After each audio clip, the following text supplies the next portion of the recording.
We on.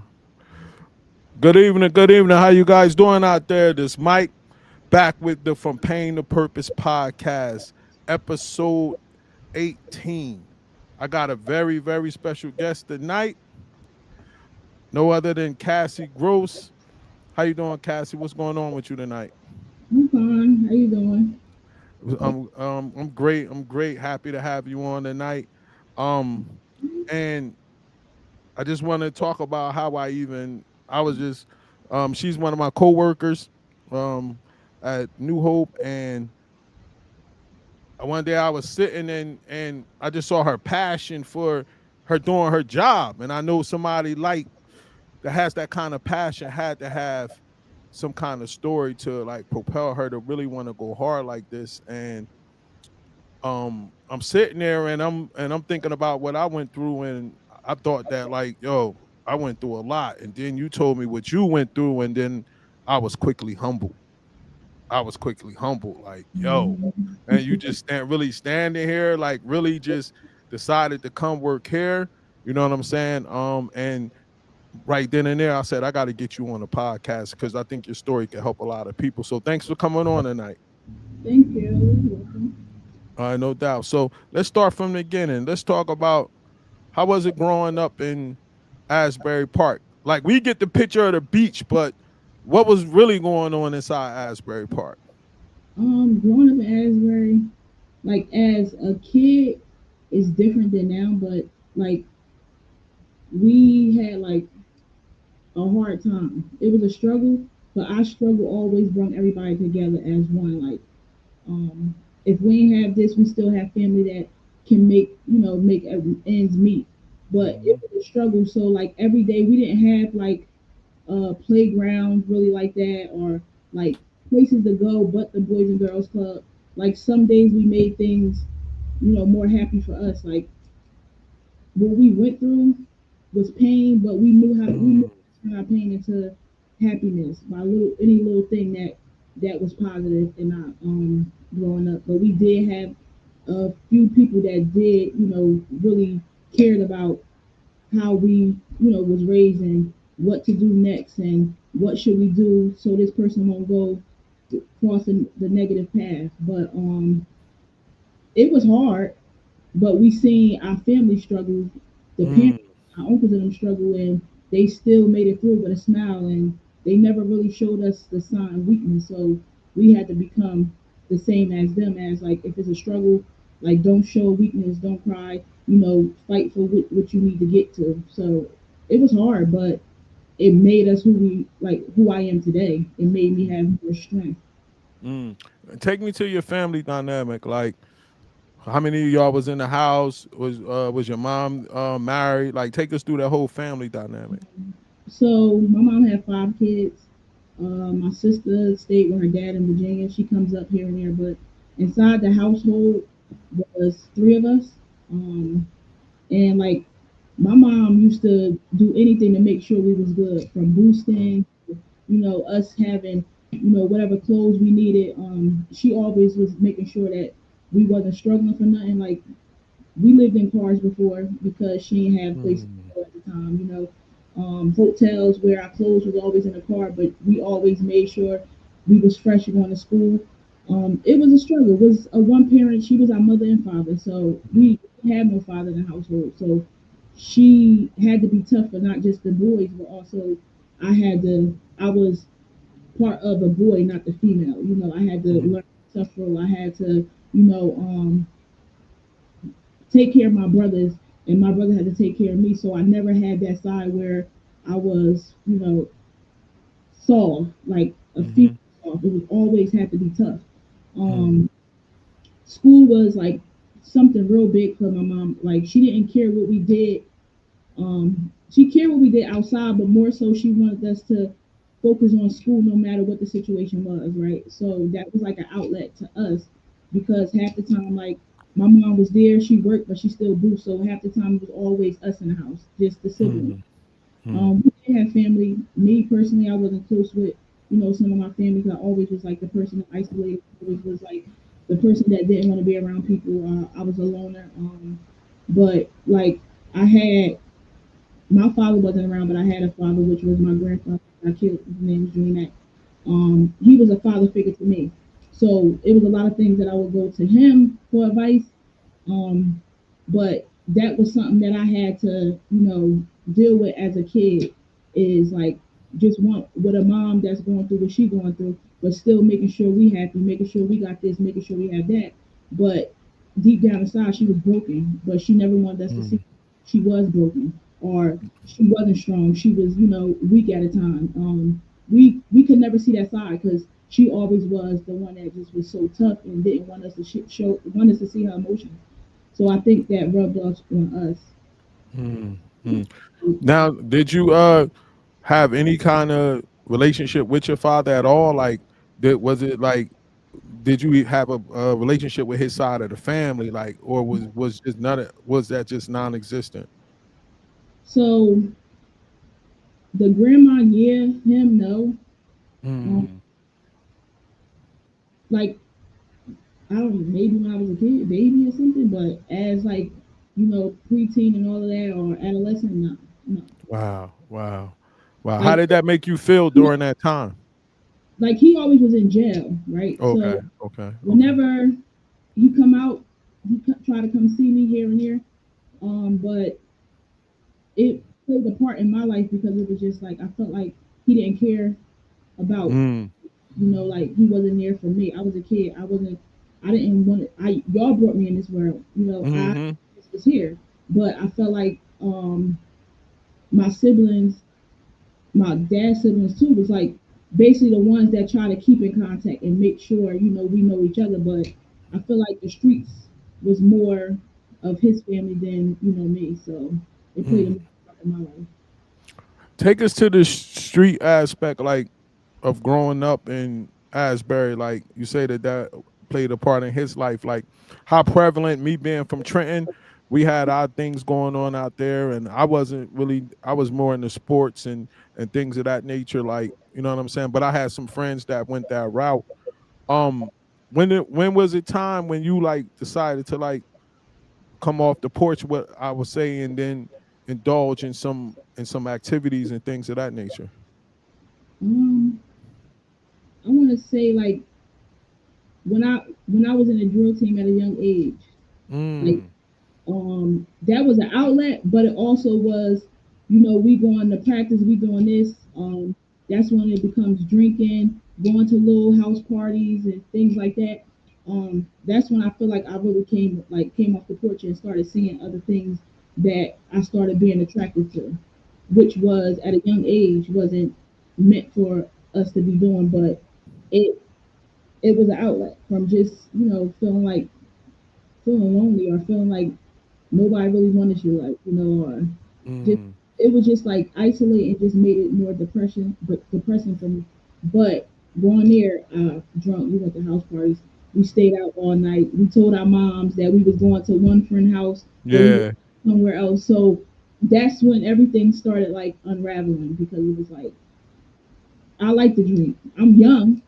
I'm like 20. Mhm. I'm young drinking. Uh-huh. I'm Uh-huh. young. I'm drinking everything under the sun. But Mm. that was an outlet for me. That gave like whatever pain I was feeling or whatever I thought Mhm. it was going for the moment, and Yeah. when the fighting started, fighting everybody else, being in our little cheer drill team group, having beef with other people, like, that it was exciting at that time because we would just all everybody fought. Like we see somebody we ain't like a group, they ain't like us. That was something that, you know, went on. But the fighting part carried all the way to like people knowing like, oh, she like to fight, oh, she this, oh, now it's come to judging like, oh, all she want to do is fight, all she show is anger, but nobody knew Mm. pain or what I was going through because I never once told nobody like the things that I've ever been through. I just kept it to myself.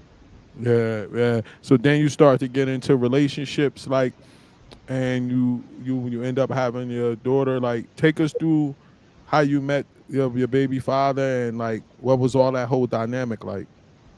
So I met my baby father through one of my guy best friends. I ain't know him.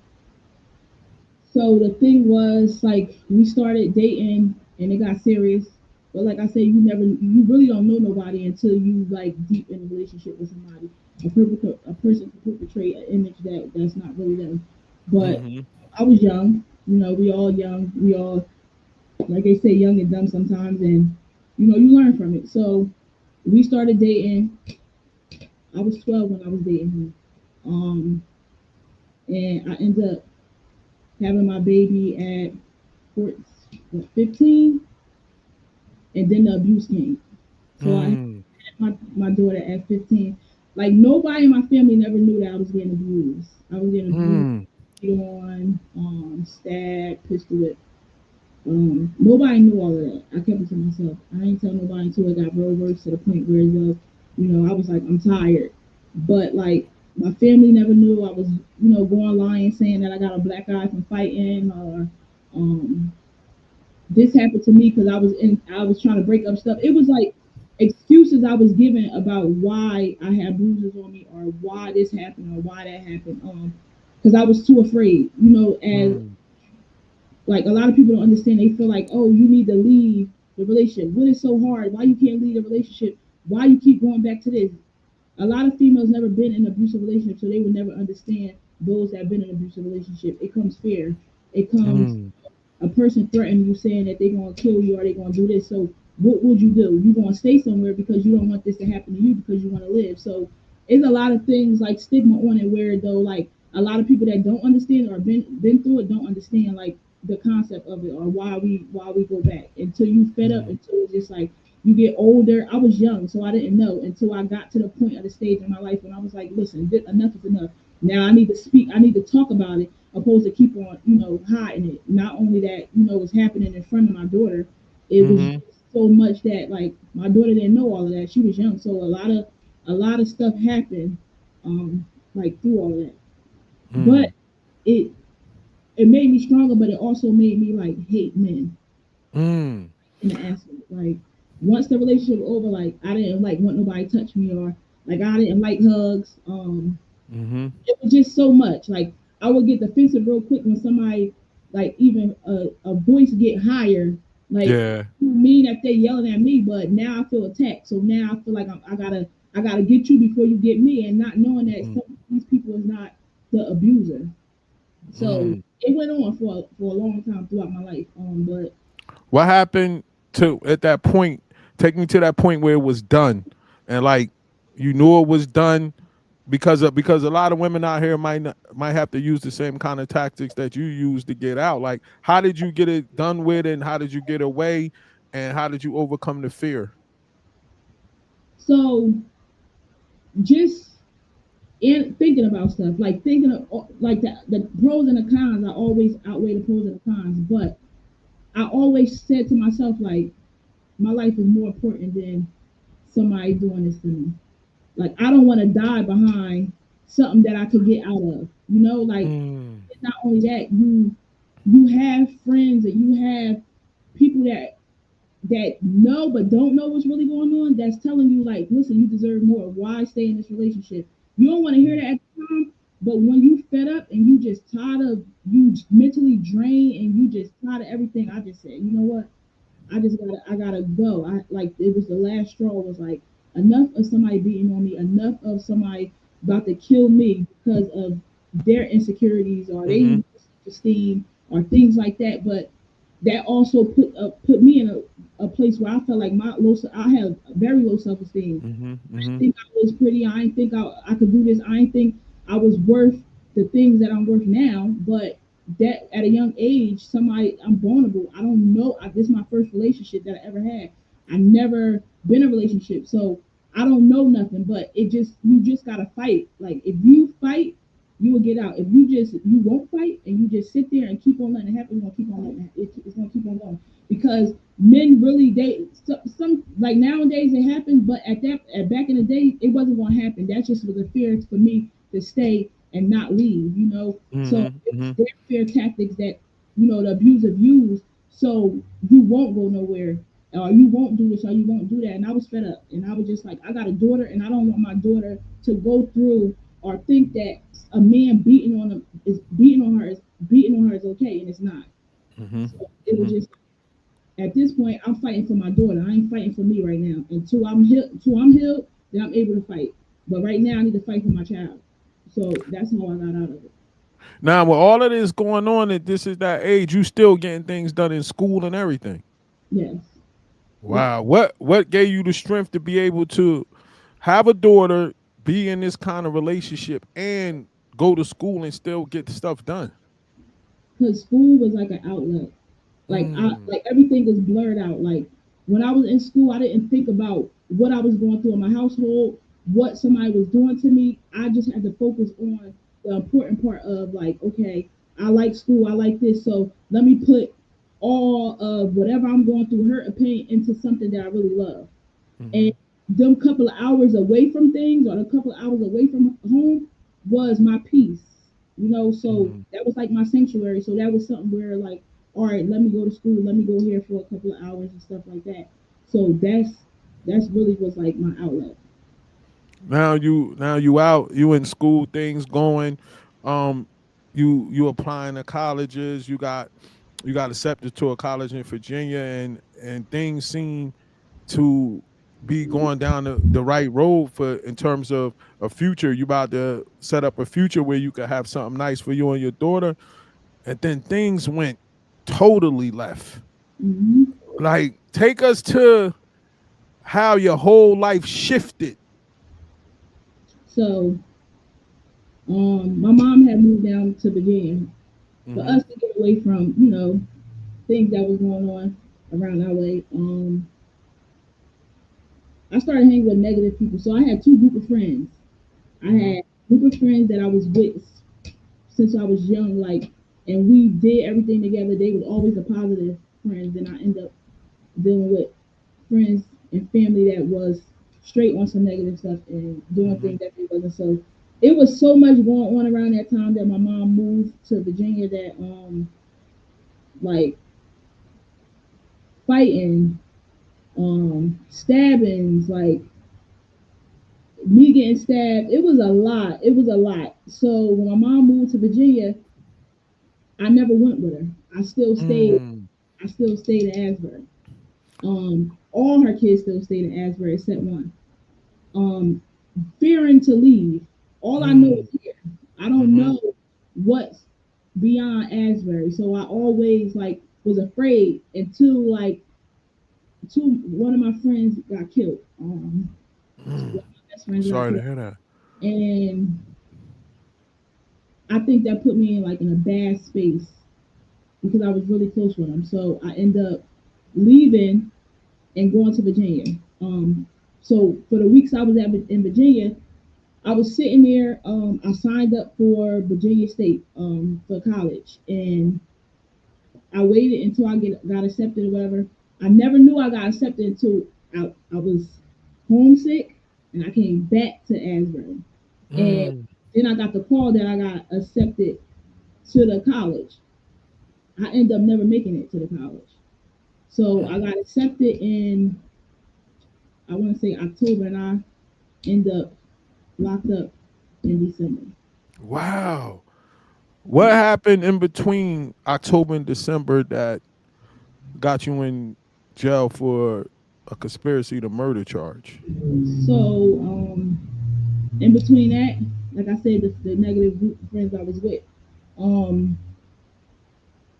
a girl got killed walking with them.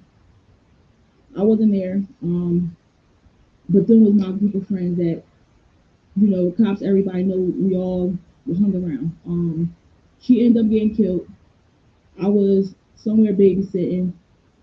So like I said, at a young age, we don't know the law. So after the situation happened, they called me. She tell me what happened. I don't think I'm gonna get in trouble because somebody told me what happened after the fact. So I'm still not knowing, like I can go to jail for conspiracy because she told me what happened, but I Mm-hmm. never reported it. Mm-hmm. Growing up, loyalty is everything.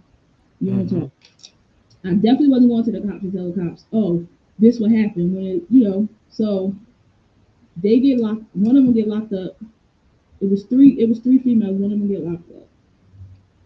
They still not looking for me. So I'm like, all right, I'm still trying to figure out, what's going on, whatever. The second person get locked up, still not thinking me. And then the prosecutors had came to my grandmother's house. They called me, and I'm like, they want to talk to you. I'm like in my head, like, I ain't going down there. I ain't got Mm-hmm. nothing Mm-hmm. to say. And y'all ain't gonna set me up to get locked up. So I'm like, I ain't. They gonna have to catch me. Mm-hmm. So I'm still not going down there. They still harassing my family, harassing my family. I'm still not going down there. I'm like, I'm not going down there. That's it. I ain't got nothing to say no more. So I end up calling an attorney because now I need to know: do I have to go down there, or Yeah. I don't have to go down there? And the attorney Yeah. basically like, listen, you don't have to go down there because you're not charged for anything. So I'm like, okay. So I'm still walking around like nothing happened. So now the attorney was like, come in. I end up going to the attorney office. I'm in there. They talking. The secretary coming was like, they got the building surrounded. What? I'm like, what? So I'm confused. So I'm like, all right, well, ain't got nothing to do with me at this time. I'm like, cause I ain't do shit. Now I end up going out soon as I walked outside the door. They didn't let the car stop. They were still rolling. They just jumped out. You under arrest? I'm like, under arrest for what? They was like, we gotta take you to the prosecutor's office. And I ended up at the prosecutor's office. And once I got in the prosecutor's office, it was just like, do you have anything to say? No, I don't know. Why am I here? Like, I Mm-hmm. wasn't here. Why I'm here? They was like, you charged with conspiracy to murder. Mm. I said, all right. And I ain't never make it to my county. I went all the way to Atlantic County. Mm. What's Like, going through your like mind when all of this is going on? Like, what's like? Take me to that moment. Like, what's going on? like when they said the charge, like I was sick. But as I was sick, I still gotta show like whatever. Like I don't what it is what it is. Like like I'm sick inside though, but I'm still playing this tough role because now I have to hold an image up that I'm not scared. This and that. Like it was just so much going through my mind. Like damn, my life is ended. I got a daughter that's 3 years old. Mm. Like what? I'm college. Everything started hitting me, and I'm like, am I really going to jail for something that I really didn't have anything, never seen, never witnessed? And that's when, like, I stayed in the police department for one Mm-hmm. day, Mm-hmm. freezing cold, and then they sent me straight to Atlantic County. When you was there, did they tell you like you had they did they ask you any questions and said like you got a chance to get out of this? You could tell us this or anything like that. Did they even present that kind of opportunity to you? So no, the opportunity was yeah. Well, that they like, oh well, do you know what happened or no? It wasn't like, oh, you know what happened, you can get out. No, you know what happened. No, I don't know what happened. All right, well, this is where you going. This is the charge. I'm like, okay. Wow. I Wow. was more so sick because of this was like we do so like I did so much and it was like fighting just whatever. I did so much that I'm in my head like I'm really going down for some shit I have to do that I didn't do. Mm. But the things that I did do, I never and it started playing in my head, but I'm just like, like I gotta do what I gotta do. I know I ain't had nothing to do with it. I gotta let it all play out. Go to Atlantic County. So did you ain't even get a chance to like say bye to your daughter or let your family know or say bye to No, your family in no, person or none of that? the only person like my mom was at the door kicking the prosecutor door, like kicking it, kicking, boom, boom, boom. They told her she keep kicking, she wanted there. But I didn't have a chance to talk to nobody. I didn't have a chance to say nothing to nobody, like anything. Like nobody knew where I was at for days. Like nobody, Wow. they know where I was at for like I want to say 4 days. Once I got to Atlantic County, nobody knew where I was at. So now you get down in Atlantic County and you were in their county jail. What's the next process? Do you gotta like decide if you're going to trial or do you gotta like plead? Like what goes on from there? So once I get down there, like once you get down there, and you have that high profile charge. I was on suicide watch for 2 days. Mm. Yeah, for 2 days. Um, and then it's just like I don't know nobody. I ain't never been in Atlantic County. I don't know nobody down here. I don't even know where I'm at in Atlantic County. So at this point, I just have to wait. I have to. go to court, get processed for the charges. Like it was like I was in the county for 4.5 years.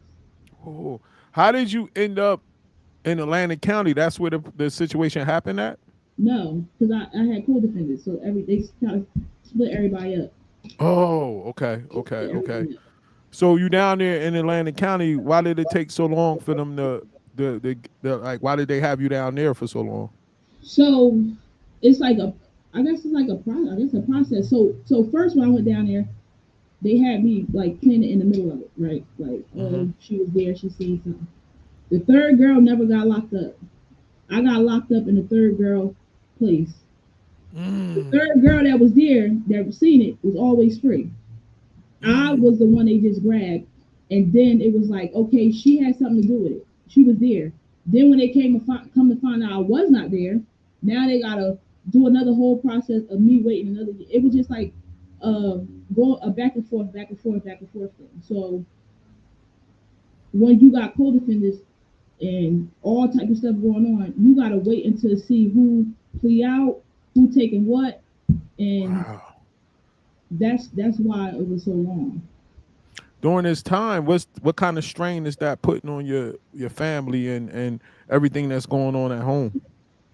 It was a strain because my mom had to move back from Virginia, so Wow. that was like a big thing from her. Like I felt like I was the reason why she moved back. I'm the reason why like she don't want to be here. Like I felt like I was the reason for that. Not only that, it's just like my family had to drive an hour and something. The first I want to say couple months, my grandfather, the one that was my father, got Hmm. shot and killed. Wow. Um, So it was a lot. It was a lot going on with my family, like even with like just phone calls, commissary, everything. Like they was taking $50 out of my money every month. Like it was a lot going on. And the more I think the more I said, the more angry I got. Mm. The more angry I got. Then I'm up there. They asked me, "Is my daddy coming to get me?" Who the fuck is that? Come to find out, they all pips and holes. It was stuff that I ain't never even like witnessed here. And Mm. when I got there, you got hoes coming in here talking about they pimps coming to bed. It was just like draining. Like it made me like it also made me look at other people's lifestyle where they say cultural lifestyles, but other people's lifestyles than my lifestyle. Like I was stuck in an environment where we had to struggle, but our struggle always made us better and made us win, but made us stronger. Where I go down here and these people is getting pimped out by somebody and used and abused by somebody, even though I was abused by it, but it wasn't like how what they was doing. So that jail had showed me so many different things and put it in so many different aspects. Oh man, it froze. I hope So she. I'm going through a worse situation. I'm looking at them like they Yeah, going through a worse situation. yeah. That that So that I went through the same kind of thing too when I was deep in going through what I was going through, and I um never actually got arrested. So like my heart goes out to you having to be there. But I was in so much pain, it made me understand how like people could use heroin and stuff like that. Cause I was like, how could somebody ever stick a needle in their arm? But when that pain is deep, you get yeah. what I'm saying? Now it had me where I would never judge nobody for anything they do because I don't know their story. Like I didn't know your story. Now Mm-hmm. I'm sitting there like, yo, you know what I'm saying? So what's the next phase when they finally say, all right, you got this amount of time and you're gonna go to this state prison? Like, take me to that moment. So so I had a court date. But my court date wasn't coming up. So it was this one particular morning. They woke me up at like 4 o'clock in the morning, like court. And I'm like, court. So I'm all scared. I don't go to court until next month. They're like, no, you gotta go to court. Now I'm thinking like, cause sometimes they come get you and I don't have court and they drive me all the way to Monmouth County and I gotta go all the way back to Atlantic County. So I'm like, okay, it's one of those days. But I got there and my lawyer had came down and I'm like, I thought court was like a month next month. He like, no, you want a plea cut off. I'm like, a plea cut off? So I'm like, what is a plea cut off? He He like either you take the 15 or you go to trial, and if you lose, it's 30 years. So I'm like, what? Now my like I felt like everything just came out of my body, like everything. I was like, what? So I'm like, is you serious? He like, yeah. This is today that this is what you gotta do. So I'm sitting down in them cells, and I'm just sitting there like what? Like I'm going to jail. I'm about to go to jail for 15 years for something I ain't do, something I ain't see, or something I ain't witness, and this is not okay with me. So I'm like, I'm sick, but I get up there and like I felt like my mom has always been my rider, but I felt like once I got up there, it was like she like go to trial. I'm not gambling my life. That's how I felt. I'm Mm. not gambling my life. I was crying. I was upset. Yes, I was hurt. The thoughts that was in my mind was crazy. But I was like, I'm going to take the 15. I'm not going nobody trial. I'm Wow. not. So I took the 15. The positive thing out of the 15 that I kept saying in my mind was like, all right, I got 4.5 years in. I gotta go Mm. back and see, get the time sheet to see what is 15 with 85 and what time do I have left from out of the four that I already did. Mm. And what was that when you did the accumulation? Like, what did that come to? So I had to do like not 8.5 years. Mm. What happened when you really had to break this information to your daughter? Like, how was that? So the thing was, my daughter was 3 when I got locked up. So about time going like the court, she was like 7. Mm-hmm. Like I never had a time to really talk to her because I felt like she was young and she didn't understand um what was going on. So like I never really spoke to her like at that Okay. time about anything. Okay. So then now you get to prison, state prison, and they talk about like that first night is the toughest night in there. Like, what was when you knew you had to do the aid and they finally sent you where you was going? How was that first night in an establishment? My nerves is already bad going down there because I'm still in disbelief. But once I got down there, I was so confused because I get to like the medical part where I have to go in, I gotta do all of this. Um, and I'm looking, I see females, but I also see females that look like men with beards Mm. and everything. So I'm like, is this a men and female? I never. I'm like, is this a men and female? I just started crying because I'm like, what is going on in here? So I'm still confused. But like that happened, and then we go to reception. Where reception is just like it's like like bunk beds. You in there with everybody, and majority of them looked like men, like Mm. baggy clothes, beards, dreads long, and I'm like, I'm in here with. Then I come to realize I'm like, oh no, they females but they boys, like Mm. so. I'm like, this is like it was unbelievable. Like I just could not believe that I was in prison. I'm in a unit where it looked like all men. I'm like, this you can't make this up. Like I was scared to go to sleep because it's like I don't know what's going on. Mm. I don't know what's going on. It was just like I was just more so like depressed. And I got more depressed and I got more depressed because it just was like, and I'm really here and I have to do this time. When did everything sink in? I want to say like a month of being here, Mm. a month of being here. Because the routine was like the same thing every day. Take us through that routine. What happens? Like, give us one day of like what happens. So you just like, well, you're not locked in rooms. You just there, like you inside your cell, well, your little room area. But as females, we different, so there's a lot of things we could do. So my month there, I was signing up for like school. I was signing up for like Mm. any program, like because you wake up and you just outside. Y'all just outside. Even though you're getting fresh air, you outside. You relax. You could work out. You could you. It's things to do, but I felt like I already lost myself. I felt like I'm not worth this, like worth nothing, and I'm Mm, like I have to do something for me not to be isolating myself and be stuck doing all this time with just not not being knowledgeable of things, not grasping the positive things. Even though we're in prison, they still have things for us to do. So I signed up for everything now.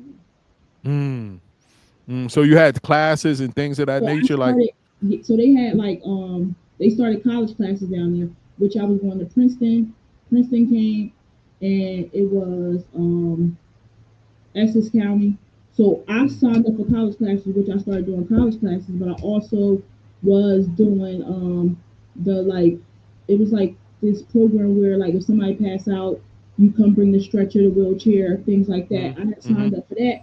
And I also was just working as like mowing along, cutting grass, taking trash, buffing, painting, things like that to keep my mind not just mm, stuck.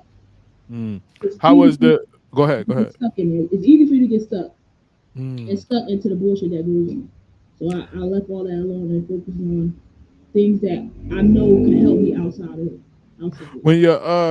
When your family came to visit, if they came down there and stuff, like how tough was it during like for the visit, especially when it was time to leave? It's hard. Like I had business with my daughter once a month. They had a program down there for parents that could bring their Title 20, where they could bring they pick your kid up from like the Mm-hmm. Salvation Army. So once a month I had a visit with my daughter. But like when they come to visit, like I'm seeing my grandmother that's 90 come to visit. I see, my best friends come to visit. Um, and walking away from them, it's like, Yeah. damn, like cause you so confined that you don't see the street, you don't see nothing. So it's just like, I just want to come with you. Like, I'm sick of being locked up. I'm sick of, like having visits and I'm going back, and then some visits is not good visits. You got somebody pass. This happened. Mm. Brother got shot.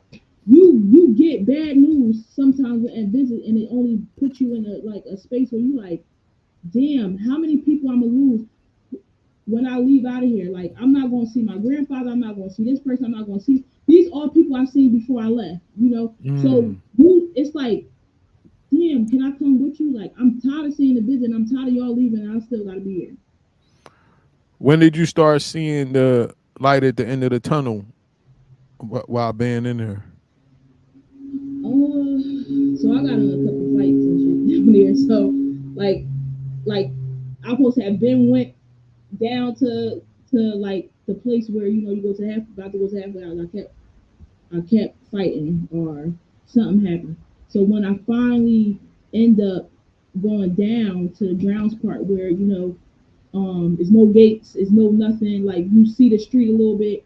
Um, Mm-hmm.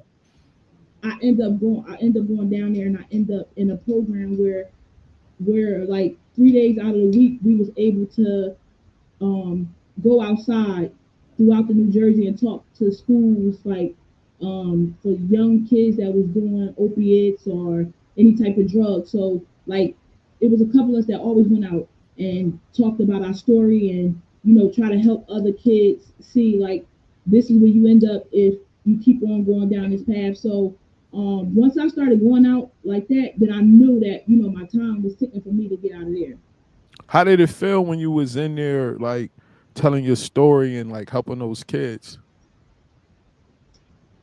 So it just felt great because we never had them type of role models to really like speak on their past or what happened. Mm, Like we grew up where you can't talk about what happened. I can't mm, tell you what I went through. I mm, can't tell you what happened to me. Like you got to keep that to yourself. So if we had them type of people in our environment, some people wouldn't be, down the wrong path. If you just had somebody to really like be real with you and tell you like this is what happened. So talking to the kids it helped because like now y'all at an age where I can talk to you, but I'm in the shoes of what's going on now. If if I could talk to you and I could tell you my story or this happened, associate yourself with people that don't mean no good and you end up in a situation like this. Are we standing up on a stage in khakis? Mm. We ain't got clothes on. We ain't got sweats. We in khakis talking to these kids. Mm. So I wanted, like always, to think like I hope my story did touch somebody when we did go talk. But that was a part of freedom for me to see like I did all this time and now I'm a step away from being outside the door.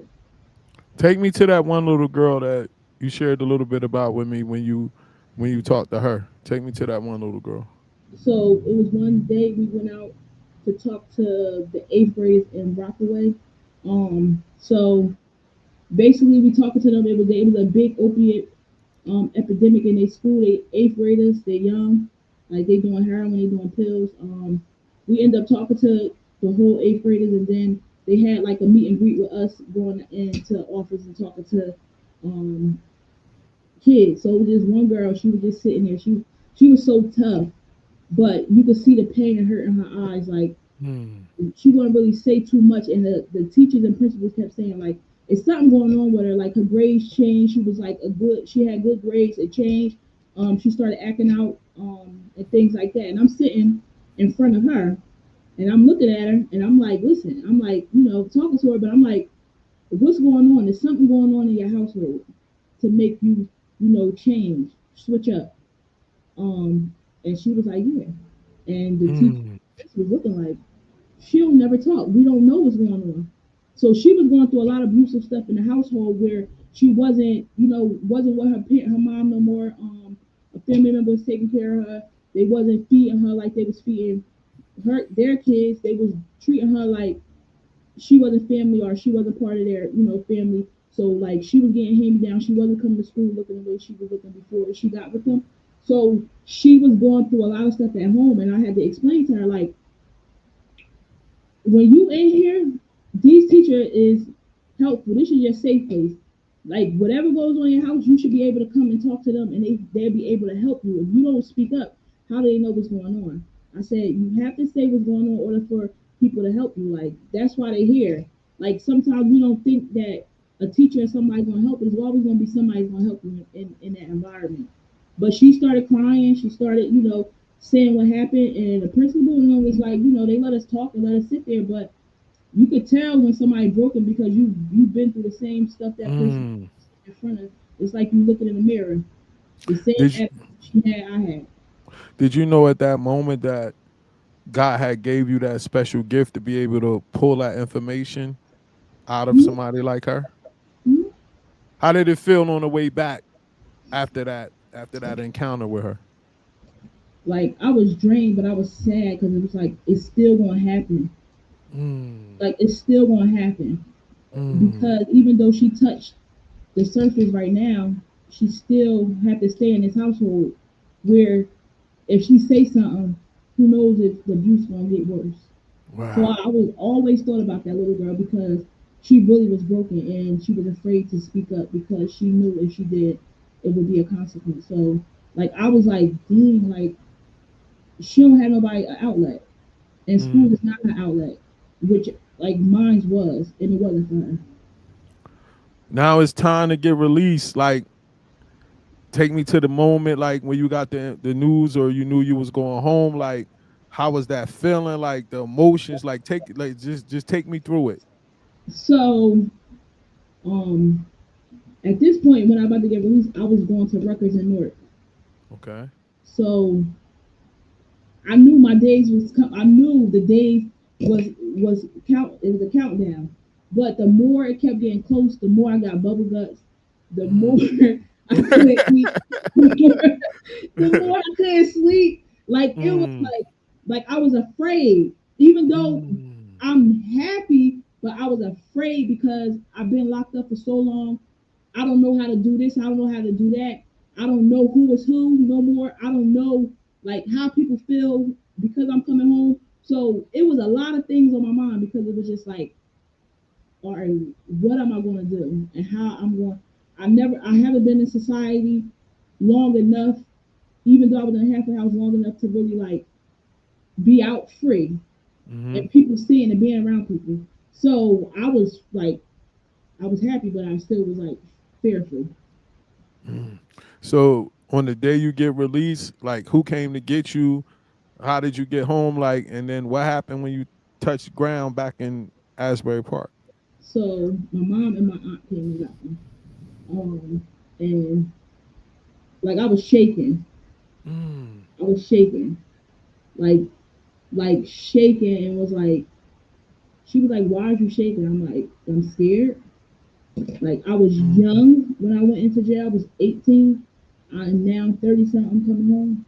Like mm, I was scared, and I also have a child that is almost 18. You know, like so. mm, It was mm, a lot of things that I'm like, so what am I going to do? I'm in college still. How am I gonna get back up here? It was so much that was in my head, and I end up in the car, and I was just like on Parkway, just looking like damn, like I'm really home, like I'm really free. Like you remember your first day going in, and you remember the first that day leaving out of there. Like you would never mm, forget them days, them 2 days. But like driving, and once I got into like to home, it was just like everything looked different. It was buildings mm, I ain't never seen. It was buildings broke down that it was just so much. But then once I come in, I'm like, okay, like I can't go see my grandfather when that raised me, like, cause he dead. Like it was like, so I think we went to a store and I just kept looking. I was looking over my shoulder. Like anybody walk in, I'm like, like yeah, my mom like, ain't nobody gonna get you. I'm like, listen, I don't know what's going on out here. I ain't been out here. I yeah, don't know. So I isolated for like a year.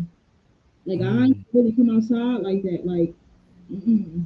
My nerves was really, really bad. mm. Then you start doing. How was the dynamic with your daughter when you got home? To be honest, I didn't know how to be a mother Mm, because she was 3 when I left.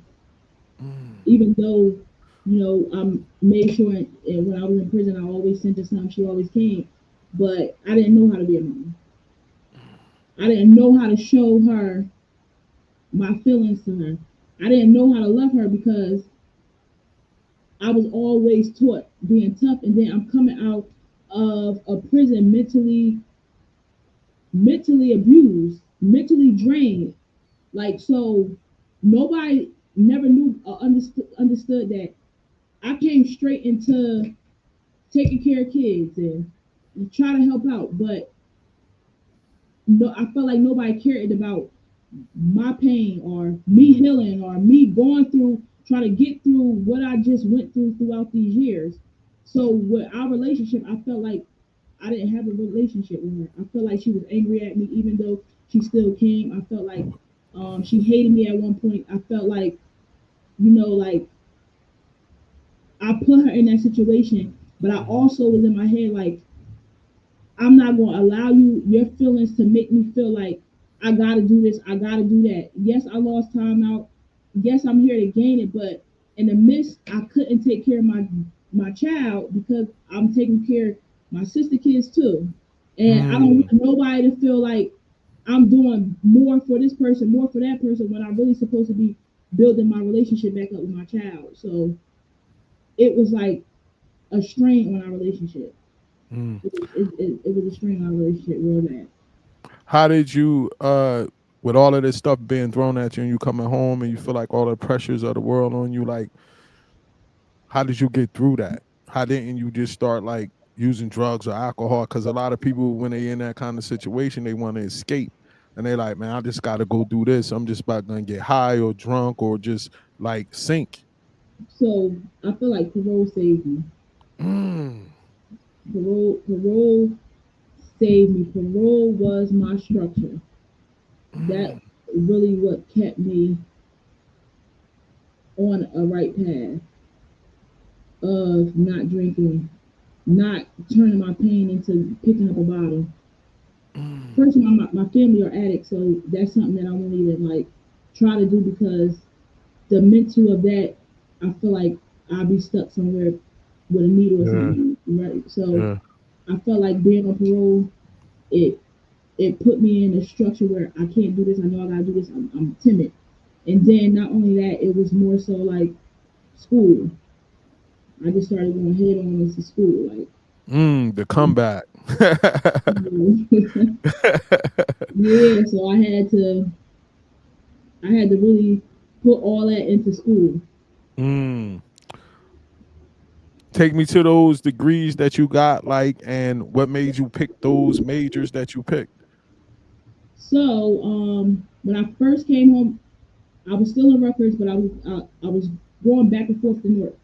But then it was like Mm-hmm. I gotta get closer to here because it was like I'm on a train every day all day. Then I end up in Brookdale, Rutgers. Um, I end up graduating with my associates.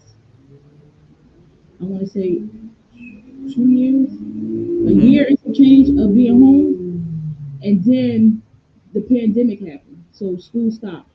Mm-hmm. I started doing real estate. Mm-hmm. I took the exam for the real estate. I passed the exam for the real estate. I started.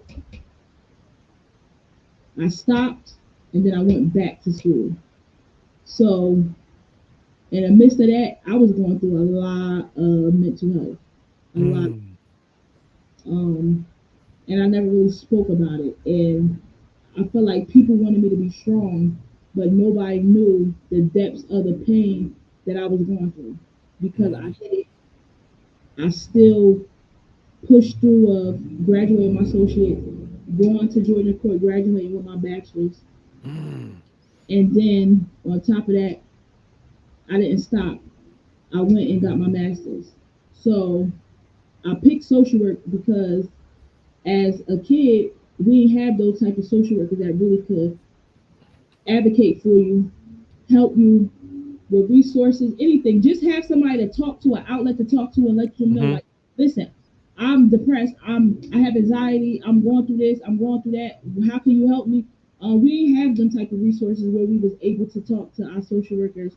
Now Wow. it starts from when you were a kid. So if a lot of kids had that type of person in their life, I feel like some people's lives would be different because even if you are having problems at home, you have an outlet of somebody that really care and empathize Mm-hmm. and Mm-hmm. actually you feel. So I picked that not only because of that, like I said, my family are addicts, some of them, and just to see them struggling with addiction and people quick to judge, but I don't know what they went through. I don't know their Mm-hmm. I don't know Mm-hmm. the pain. I don't know their trauma. I don't know when did it start because at this point it started at a young age or it started somewhere. Something triggered them. So it was like seeing them made me like okay, like this is I want to help others that I see going through the same thing that I'm witness at a young age, walking around seeing needles outside, things like that.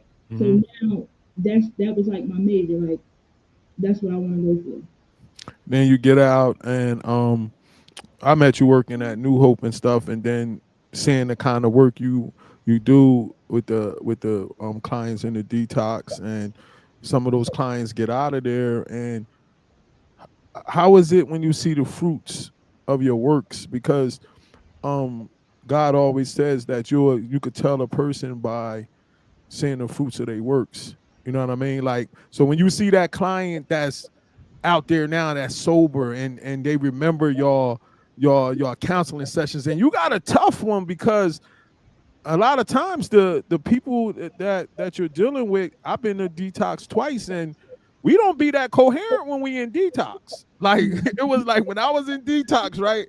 I went to rehab after that, and people was coming up to me that was in detox with me that I ain't even remember who they was. So we Mm-hmm. not even that coherent when we in there. So talk about first the patience that you had to develop as a counselor in the detox, and then how is it seeing the fruits of those people when they're sober and now they're productive members of society. So, so like before I started working as a counselor in detox, like I was at Epiphany House. Okay. So Okay. being at Epiphany House, you see people, you see them they come from New York detox and rehab, and they come to Epiphany House. So being there, I was there as a TA for 5 years. Like now, like as the time go by, you see people struggling. You see these females where they like, I don't want to be here. You see them at their worst part, like they Mm-hmm. angry, but they're not detoxing. They're not in rehab. They at the next stage, the next level of their sobriety. But what I witnessed is like certain people that was in in these places like Sherelle, Sally, Chelsea, like it's a couple of people that you see that's out that still is doing positive things, still is in recovery, still Mhm. didn't fall back into that addiction. But Mhm. to see them and to see from where they started to where they at Mhm. now, Mhm. it's a Mhm. beautiful thing to see because I still check up. Like, what's up? How y'all doing? Mm. What's going on? Y'all, Mm. but you see them grow into these beautiful person and women that they was the whole time, but drugs and drinking, Mhm. you know, steered them into a different direction. So going there and seeing them, I'm seeing them when they've been through all that. Mhm. They so now once I get the counsel position and go to detox, this is a whole nother level 100%. of 100%. a whole nother 100%. level, which I really love detox, but the things that you witness, you see them at their worst. You see them at the rock bottom. You see these clients when they come to detox where like you feel like they are need a mental help or need a hospital or anything else. But this is where it starts. You go back to like children. They back as Mhm. children. We see Oh, them back that's to where they deep. started at. Even though they're adults, but they in detox, they as children. We gotta treat them as children. We can't treat them as Mm. adults because as of right now, y'all not adults. Your minds are not fixated on the grown things. Y'all back Mhm. at this child age. So you seeing them going through the withdrawal. You see them going through this. Their attitudes are out of control. But when Mhm. you have that compassion towards helping somebody, Mhm. sometimes they just go out the window. You Fact. struggle.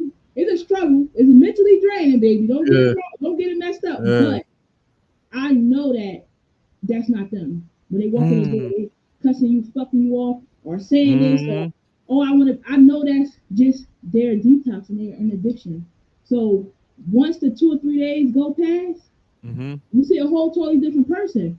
But that's the worst part that is draining. If that's something that you don't want, that you can't handle, then you can't handle it. Mm. Because it's easy for somebody to say, you know what, F y'all, I'm good, I can't deal with this. But you Mm. gotta understand and see that these are they back in child mind, Mm. like That's they don't deep. know no better. That's These deep. people are homeless. These people that been on the streets. These people been using for years. These people been like struggling. So who am I to come in here and dampen somebody that's going through that? I need the Wow. help. You gotta have That's a deep. resource. So many people don't have a resource, and so many people don't know how to get a resource or what's next because they never had that certain person that say, listen, go into this detox, do this, go to rehab, get help. Nobody has them saying that. You have your parents still saying, oh, y'all just addicts, or this person think you're addicts. They already got low self-esteem. They already Mhm. here. They ain't showering. They don't know how to feel to have a bed or a meal. So it's just like, Mhm. like you deal with the attitude. Detox is the worst place to really counsel that. But like I said, you gotta have that strength and that willpower that really like dive deep and really help these they sick and suffering. All right. If you could rewind the hands of time and going back to that decision that was made in terms of you standing tall with not talking about what happened when the police and stuff like that. Do you regret that decision? I regret leaving my child. Mm. I regret leaving the young woman that I was, that I Mm. lost on everything that a young woman is supposed to go through in life. Mm. Um, I lost out on a lot of stuff, but I can't say that I regret anything because God put me in that situation for a reason.